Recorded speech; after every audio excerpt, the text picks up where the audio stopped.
Hello, everyone, and happy 4th of July. Today is 4th of July. It is actually the 4th of July. It's not the 4th of July season. Especially like at Christmas time, whatever, they'll say Merry Christmas, and they'll say it all the way through, maybe after the day after Thanksgiving, or maybe even before Thanksgiving, who knows. But we always celebrate the season. It is now the 4th of July, so be careful out there. Be very, very careful. If you're driving, there's a lot of people that are going a little too much. Drunk drivers are out there.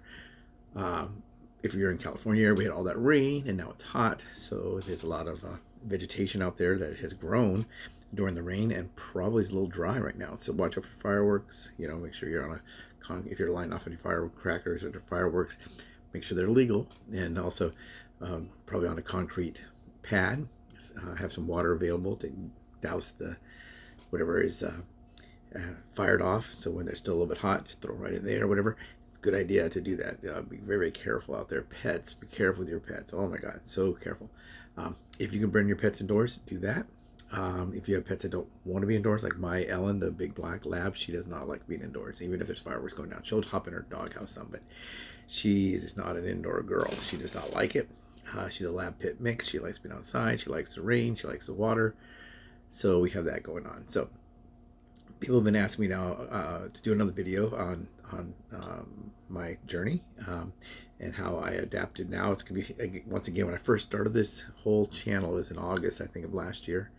So a little bit less than a year, and we were dealing with heat. It was the first videos I made were about how hot it is. It's 110. It's 100 and whatever. It's 10 o'clock in the morning. I had the dogs with me, and I said, "Oh, it's like 10 o'clock in the morning. It's already 96 degrees, whatever." And so we're doing the heat thing again now. So be very, very careful out there. Some people have been hiking, and someone, I don't remember the area. Maybe it was Utah? I can't remember. But they died of heat, from the heat. When we had the rain and the snow, there was a actor who died right above where I live. In the mountains here. He died during the snow, probably during exposure. Went out there hiking. You don't expect bad weather out there. Hiking alone, kind of dangerous. Kind of sad too if you think there's two people that might not make it versus one, but it's always best to have someone with you. If you can get a satellite phone, something that reaches, or or your phone, or your one good clue they always say is when you're gonna go hiking, whatever, put a message on your phone itself, so people call it, they'll know where you are. Or you can even call your own voicemail. You can change your outgoing voicemail message. Hey, we're in trouble here. We're lost, and we're gonna stay put right now. We're here, whatever. There's a large group of trees. We're gonna go on the opening right there and try to single anybody, or whatever. Bring whistles, that kind of stuff. A lot of people have gotten lost and fallen and gotten hurt, everything. So that's a good thing to do. You can change your outgoing message if you run into trouble, or you can even start it with, "Hey, we're going hiking, guys. Have a great day," whatever. So if people do call you, if your phone dies, that outgoing voicemail message will be on there. So that's just a little tidbit. Drink lots of water. It's gonna get hot. If you're out there walking, make sure you're doing it when it's safer. I try to go first thing in the morning, like 7, or after we were on 8. When I was doing the challenge for the Humane Society, we had to adapt that because we were walking. We tried to walk around 6 at night, and it was still too hot, so we had to walk at around 11 at night. And some areas not too safe to do that in. You gotta be careful with that as well. So I will be making some new videos. Someone was asking about quantities. And how do I do that? It's a lot of measuring, and also if you look at what they sell you to eat when you're in the store and you're looking at it, it's, oh wow, this is only 3 grams of carbs, and this is only 110 calories, whatever. But that is not for the whole package. Of course, that's for part of it. Like, who buys a small bag of chips? The kind that you might go to a sandwich shop and you get a sandwich and a drink and it comes with chips.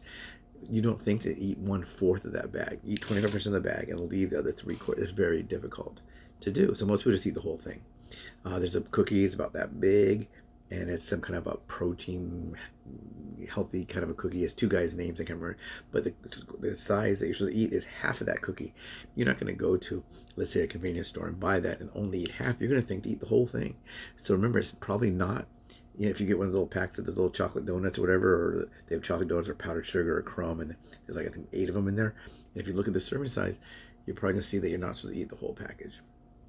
You'll either get a big bag of really delicious chocolate cookies, um, or some other kind of cookie that you like, maybe snickerdoodle or something like that, maybe a white chocolate macadamia or whatever.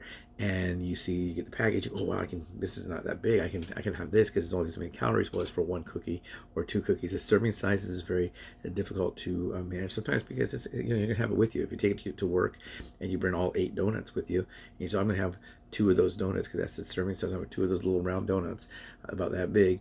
I'm gonna have 2 of those at lunch. Well, you have the 2 at lunch, eat your dinner, eat your lunch, whatever, healthy, good lunch. You know, for dessert, I'm gonna have these 2 and a cup of coffee. I can have 1 more. The next thing it's empty. And that's just human nature. It's available to us. It's sweet. It's yummy, and they want us to eat it. So a lot of times the serving size is difficult. When I eat yogurt, someone asks about yogurt and strawberries, I usually eat 1 strawberry cut into pieces because I'm a diabetic and I have to watch the sugars. But if they're big strawberries, I cut it and just have 1 strawberry, and I have half a cup, a quarter to half a cup. If I'm trying to lose a little bit of weight, I'll go to a quarter cup. If the serving size I think is 3/4 of a cup, so I'll have half a cup, and I'll put that in there. Keto stuff, I did find 1 keto item that I really do like, and maybe I'll make a video on that. Maybe I'll contact them first and see if I can endorse them, because most of the keto stuff I really don't like. I think keto, vegetarian items, vegan items, things like that, the problem is not the item that you're eating, it's how they season it, sweeten it, or whatever, try to make it taste like something. For example, we went to a place and I got a vegan hot dog, and I've been in the vegan hot dog, and juice came out like you would normally have with a hot dog, but it was like vegetable juice in my mouth, and I didn't like it because they said this tastes exactly like a hot dog. No, it doesn't. No, it doesn't. This chocolate chip waffle does not taste just like a chocolate chip waffle. That's not a keto waffle or a low calorie, low fat, because you can find low fat, low sugar, low sodium. You can find ones that have no meat. Difficulty with meat is trying to find things with no gelatin, because gelatin is derives from an animal. It's the toenails, the snout, whatever bones, parts we don't like to talk about, but they do try to use the whole animal. Well, if you're going to kill an animal for food, you should probably use all of it. Also, palm oil. I don't use palm oil. I try, if you go to a restaurant, it's really hard to know if you can get palm oil. Margarines, most margarines have palm oil, so anything that's kind of a cheaper dessert probably has palm oil. There's palm oil in shampoos, palm oil, I think, in different kind of cosmetics. And palm oil is not really necessarily bad for my physical health. It's just what they do to the planet. If you look up palm oil, you'll probably not want to use palm oil either. So anyway, everybody have a great 4th of July. If you're there's that Bud Light, I did a video on Bud Light. They're doing another one of those rebates where you can basically get free beer. Bud Light's in a little bit of a trouble sales wise, if you haven't heard. Some controversy there, but that's going on. So anyway, have a happy 4th of July. Happy 4th of July. Happy July. It's a new month. It's summertime now.